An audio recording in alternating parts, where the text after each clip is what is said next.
Lion King.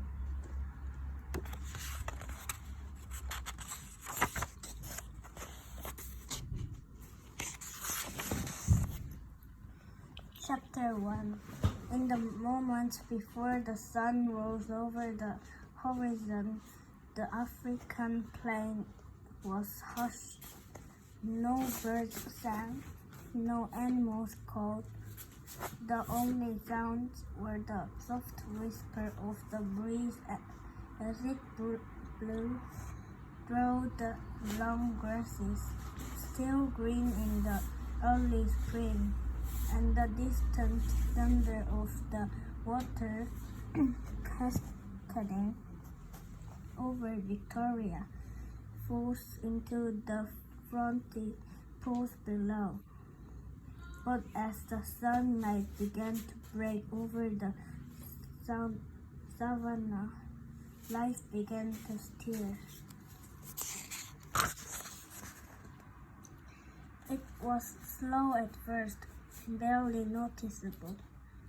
A soft new rising of the market dawn, a rustle of feathers as the marble storks lifted their long black wings and stretched their necks. Then faster and faster the sound grew louder, merging into the song of the savannah. Cheetah mothers coaxed their young out into the sunlight with gentle nods to their cubs, sighs and quick licks to say hello.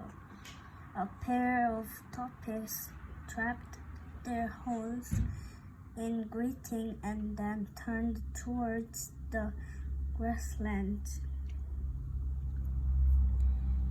eager for their first meal of the day, their brown bodies marked with spots of black glimmered in the sun as it rose higher and higher.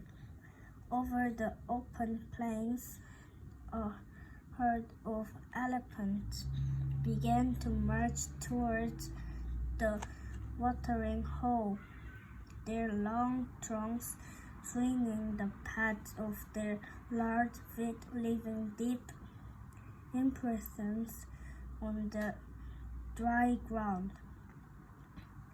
Near the top of a hill, a mother giraffe appeared. Her baby followed close behind, its head swiveling back and forth as it scanned the landscape for friends.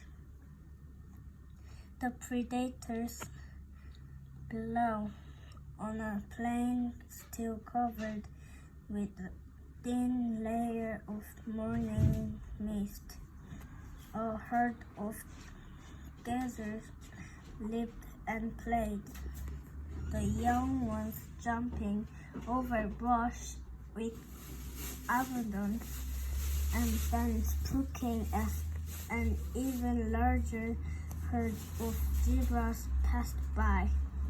Even the smallest of life had awoken. On tree branches, ants began to march out of their holes and head to ground, careful to stay out of the way of the hungry guinea fowl. Tiny birds flew from branch to branch, the boldest occasionally swooping down to catch a ride on a passing elephant. As all the animals of the